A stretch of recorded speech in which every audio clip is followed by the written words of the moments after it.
69तम ओडिशा राज्य विद्यालय समूह फुटबॉल फेंसिंग आज जिलापाल सम्मेलन कक्ष में 69तम ओडिशा राज्य विद्यालय समूह फुटबॉल फेंसिंग और थांगटा प्रतियोगिता बलांगीर अतिरिक्त जिलापाल डॉ विजयानंद सेठी अध्यक्षतार एक सांबादिक सम्मेलन अनुष्ठित हो जाइछि।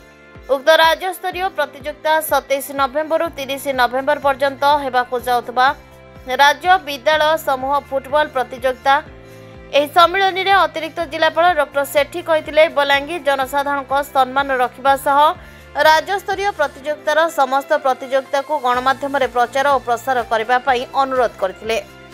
उक्त सम्मेलन में जिला शिक्षा अधिकारी प्रदीप नाग, जिला शारीरिक शिक्षा अधिकारी प्रदीप पात्र, अतिरिक्त जिला शिक्षा अधिकारी सेवाश्री भोई, कार्यनिर्वाही अधिकारी संतोष बेहरा, जिला लोक संपर्क और सूचना अधिकारी राजेंद्र माझी प्रमुख उपस्थित थिले। सर आसंता काली ठारू राज्य स्कूल स्तरीय विभिन्न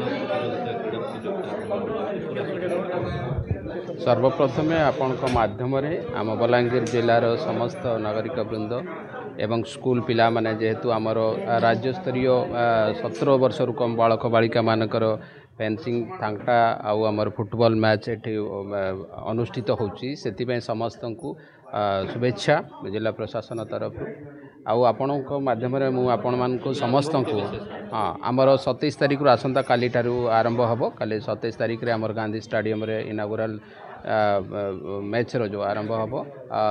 30 तारिख रे सरीबो आमर जो town high school girls high school रे आमर थांगटा फेंसिंग पई मध्ये अनुष्ठित हबो।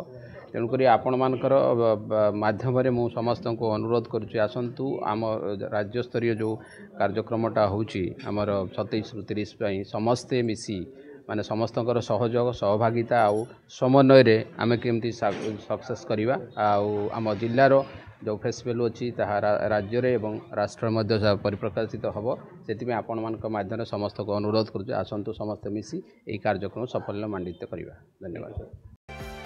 ओडिशा ब्यूरो मुख्य संतोष कुमार पटनायक सहित बलांगीर जिला प्रतिनिधि मुन्ना गौड़ रिपोर्ट श्रीक्षेत्र लाइव।